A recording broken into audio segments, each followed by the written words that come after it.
Well, Happy New Year and Snovim Godum, everyone. As you can see over here, I put down some water mills to get some Industrial Craft EU flowing into here.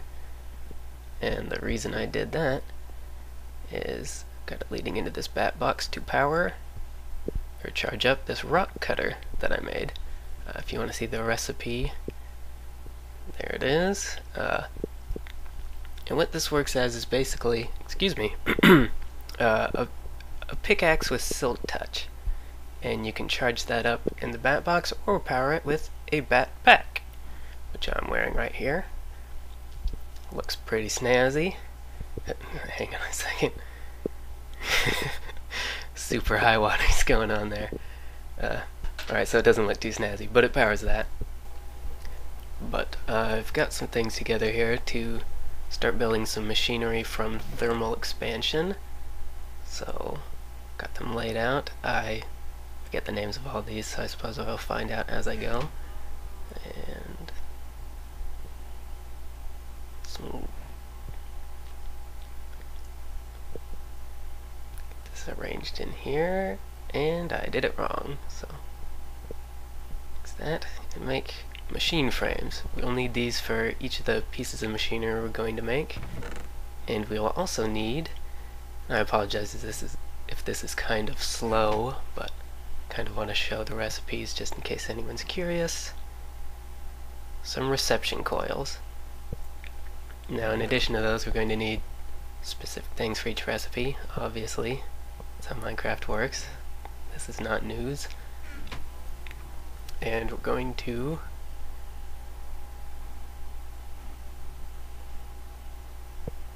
very meticulously and unexcitingly make a powered furnace, which, as you can guess, works a lot like a regular furnace, only it takes power to run, and an induction smelter. The induction smelter works a bit like the powered furnace, but I'll have to get into that in a bit, because it's a little different. Now next, we're going to make something to process ores before we put them in those furnaces. And if you've played around with Industrial Craft at all, you're probably familiar with the macerator. And this pulverizer works more or less the same way. There are a few ups and downs I'll mention later. But now we also need a way to power all of these machines. And we've got some gears here, some pistons and tin and whatnot. And we're going to make a few things out of those, such as these transmission coils. And we'll use all of these to make a mistake. And I'll be back when I figure out what I did wrong. Well, guess what? Derp, derp, derp. Alright, so that made our magmatic engines, which run off of lava. So you might already know where this is going, but I'm going to head upstairs to where I've set aside a little area where I'm going to put all of these things. This is all very ugly right now. I will clean it up, don't worry. And I'm going to start digging some space for these.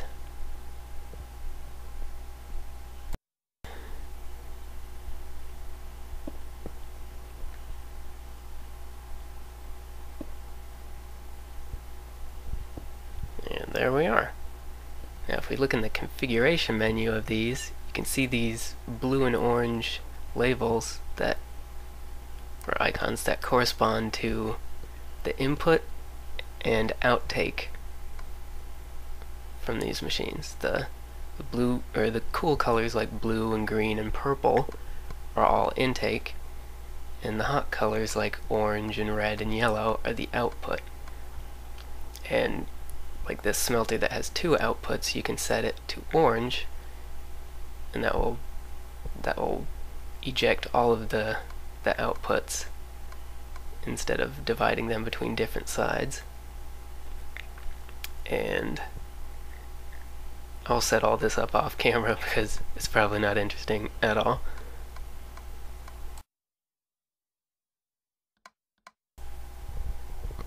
Alright, So now that those are in place and set up, we're going to need to power them.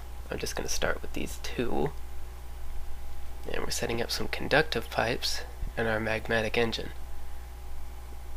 But this pipe is facing the wrong way, so we'll need to hit it with a wrench so that nothing at all will happen.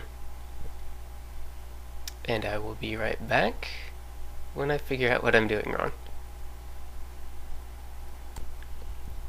Well, one of the difficulties of working with a mod pack is I was using the wrong wrench.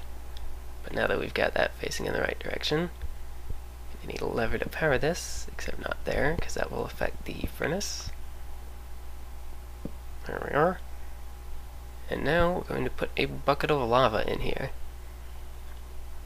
And you can see it's... Did I already... I think I already flipped that switch. Alright. And as you can see, it needs a redstone current to run. And it's starting to put out some energy here with that lava reserve it's got inside of it. And this should be powering these guys up front, who... Alright, yeah, you can see it's starting to build up its own internal charge. And if we look at the configuration here, you can see that it's accepting an input through its top side. There's nothing up there yet to input it, and it exports its finished product out the bottom to go into the powered furnace's input on top, and it outputs to the bottom, and there's nothing there yet either. I don't think it's powered right now anyway, though. I'll have to look at that in a minute.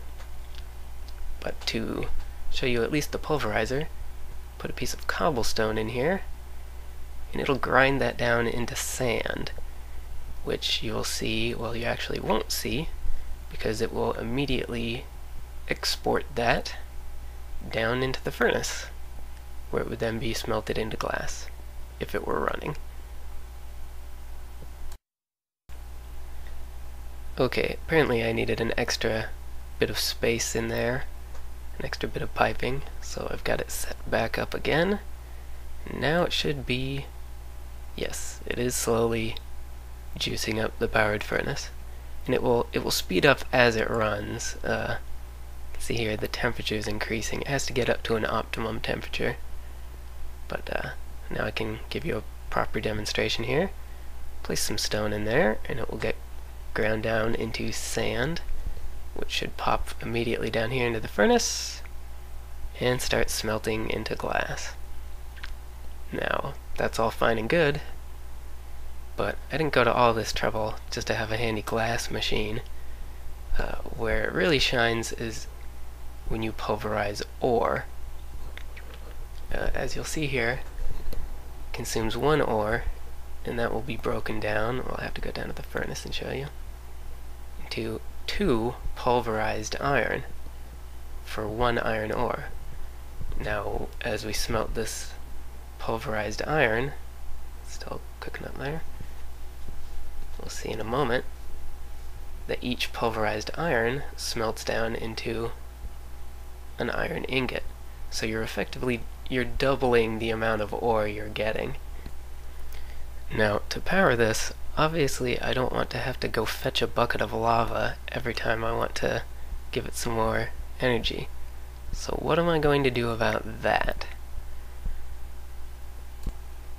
I'm sorry, I totally forgot to mention that this bat box is providing EU to this electrical engine, which is converting that to Minecraft joules to power this rolling machine. Now, what am I doing with a rolling machine, you ask?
Alright, so now that we've got these up and running with a nice supply of lava and a steady stream coming in, there's one more thing I want to build just before I close out the episode. Clunk. And that's something that's going to let us craft some more advanced things. And I've got the materials in here. And I'm pulling these out the slow way again. Sorry about that. But I'm going to make an assembly table, as you'll see in a moment. There it is. And this needs power from the second thing I'm going to make. Can't be powered directly. You have to power these, and they send power to it. And I'm building more than I need at the moment, just planning for the future. A laser. Make a couple lasers. Now let's go find a place to put those.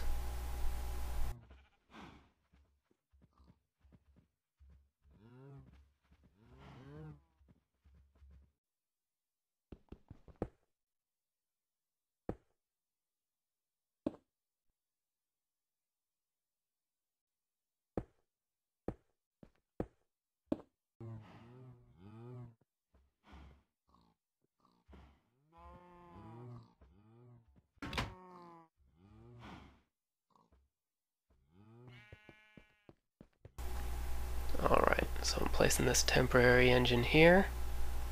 Is this something that runs on coal? And now, these should be getting power, and if I come put a piece of redstone down in the table... Ah, success. Alright, and those lasers are etching into that, turning this piece of redstone into a redstone chipset. So next episode I'll have to make some things out of those and build a coke oven and blast furnace, definitely. And until then, I guess, thanks for watching. See you.